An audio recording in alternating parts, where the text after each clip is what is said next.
அன்புள்ளம் கொண்ட கன்னிராசினியர்களே, நம்ம ஒவ்வொரு மாதமும் இந்த மாத பலன்னு போயிட்டு வரோம் இல்லையா? அதில் இப்போ வைகாசி மாதம், பரோப வருஷம் வைகாசி மாதம், இந்த மாதம் நம்ம கன்னிராசினியர்களுக்கு எப்படி இருக்குன்னு பார்க்க போகிறோம். இந்த கன்னிராசினியர்களுக்கு பொறுத்த வரைக்கும் இந்த மாதத்தில் உங்களுக்கு 15 தேதிக்கு மேல், அதாவது கன்னிராசிக்கு 15 தேதிக்கு மேல் உங்களுக்கு மிதுனத்தில் புதன் வருவார். அப்போ கன்னிராசிக்கு 10ஆம் இடத்தில் தொழில் ஸ்தானத்தில் உங்கள் ராசிநாதன் வருவதனால் மிதுன ராசி பொறுத்த வரைக்கும் இந்த மாதத்தில் தொழில் ரீதியான ஒரு முன்னேற்றங்கள் ஏற்படும்.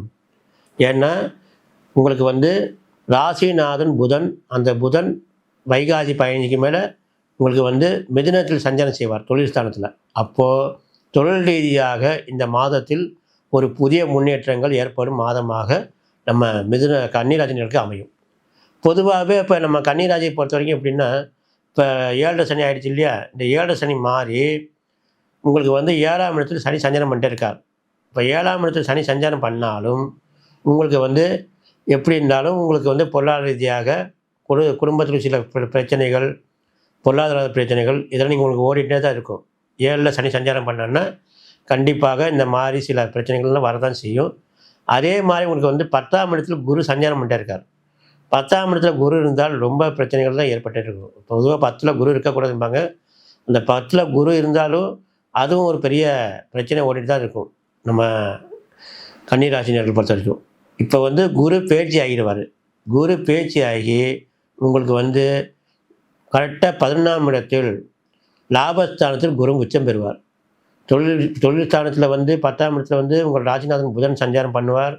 அதே மாதிரி பேச்சியாகி இந்த வைகாசி மாதம் 12ஆம் தேதி மேலே பேச்சியாகி குரு 11ஆம் இடத்தில் லாபஸ்தானத்தில் வரும்போது கண்டிப்பாக நம்ம கன்னிராசினியர்களுக்கு ஏற்கனவே நீங்கள் தொழிலில் உங்களுக்கு நஷ்டம் ஏற்பட்டிருந்தாலும் இந்த மாதத்தின் முதல் உங்களுக்கு தனி ஒரு லாபகரமாக அது அமையும்.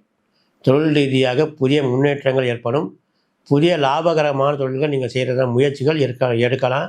அது உங்களுக்கு சாதகமாகவே இருக்கும்.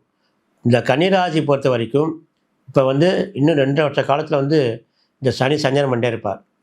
இருந்தாலும் உங்களுக்கு இந்த குரு உச்சம் பெறுது இல்லையா? குரு உச்சம் பெற்று 9ஆம் பார்வையாக உங்களுக்கு சனியை பார்ப்பார். அப்போ அதோட தாக்கம் குறையும். இப்போ ஏற்கனவே நிறைய பிரச்சனை ஓடிட்டே இருக்குன்னு வச்சுங்க.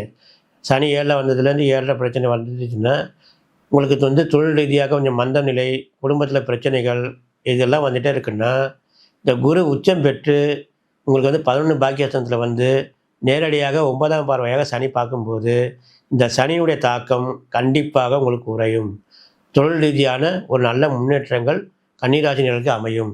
அதே மாதிரி கன்னிராசி பொறுத்த வரைக்கும் இப்போ வருகின்ற மாதம், இந்த மாதத்தில் 13/6 முதல் 15/6 வரை உங்களுக்கு சந்திராஷ்டமம். இது ஏன் நம்ம சொல்கிறோம்னா, சந்திராஷ்டமம் தான் நமக்கு சில தடங்கள்லாம் வரும், சில பிரச்சனை அதிகப்படியாக வரும். அதனால தான் நம்ம நேர்களுக்கு இந்த சந்திராஷ்ட நாட்கள் சொல்கிறது. அந்த நாட்களில் நீங்கள் சுப நிகழ்ச்சியை தவிர்ப்பது ரொம்ப நல்லது. சந்திராஷ்டத்தில் புதிய முயற்சிகள் எதுவுமே ஏற்பட வேணாம். நீங்கள் இப்போ இந்த சந்திராஷ்டம நாள் தவிர்த்துட்டு மற்ற நாளில் சுப நிகழ்ச்சி தவிர்க்கணும். உங்களுக்கு பொதுவாகவே இப்போ குரு உச்சம் பெற்று 11ஆம் இடத்துல லாபஸ்தானத்தில் உங்களுக்கு 9ஆம் பார்வையாக உங்கள் ராசிக்கு 7ஆம் இடத்தை பார்க்கிறதுனால் உங்களுக்கு தொழில் ரீதியாகவும் குடும்ப ரீதியாகவும் நல்ல முன்னேற்றங்கள் ஏற்படும். தைரியமாக இருக்கலாம். ஏற்கனவே நீங்கள் பயப்படுற மாதிரி 7ல் சனி இருந்தாலும் குருவால் உங்களுக்கு நல்ல முன்னேற்றங்கள் வரும். சில காரியங்கள் தடைப்பட்டிருந்தாலும் அது உங்களுக்கு சாதகமாக அமையும்.